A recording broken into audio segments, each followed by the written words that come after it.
சரி, நீங்க ஒரு கல்யாண வீட்டுக்கு போறாங்க. ஒரு காலத்துல கல்யாண வீட்டுக்கு போவோம், எப்படி இருக்கும்? பொண்ணோட அப்பாவும் பிள்ளையோட அப்பா அம்மா வந்து வரவேற்பாங்க. வாசல் நின்று வாங்க வாங்க வாங்க வாங்கன்னு வரவேற்பாங்க. கரெக்டா? வாசல் நின்று வரவேற்பாங்க. இன்னைக்கு நம்ம போற பொம்மை வணக்கம் சொல்லுது. ஒரு பொம்மை இப்படியே கையை ஆடிக்கிட்டு பொம்மை அது எனக்கும் வணக்கம் சொல்லுது. அந்த பக்கமா ஒரு பிச்சைக்காரன் வரான், அவனுக்கும் வணக்கம் சொல்லுது.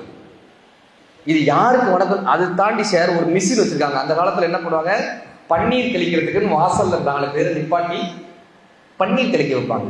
இப்ப மிஷின் வந்துருச்சு. அதுல பன்னீரை ஊத்திங்கன்னா ஸ்ப்ரே பண்ணுது. அது நம்ம உள்ளர வந்த சட்டையெல்லாம் நனைஞ்சு.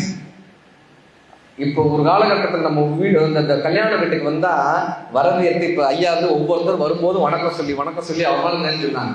அப்படி சொன்னா தானே சந்தோஷமா இருக்கும். இப்ப என்ன ஆயிடுச்சு, எல்லாரும் புகைப்படத்துக்கு போஸ் கொடுக்கறதுக்கு நின்றுடுறாங்க கல்யாண வீட்டுல. அதை தாண்டி மாப்பிள்ளையும் பொண்ணு இந்த பக்கம் டான்ஸ் ஆடிக்கிட்டு இருக்கு. நம்ம வந்து அனாமத்தா உட்கார்ந்து இருக்க வேண்டியதா இருக்கு. யாராவது என்னை பார்க்கடா அப்படின்னு அனாமத்தா உட்கார்ந்துட்டு இருக்க வேண்டியது.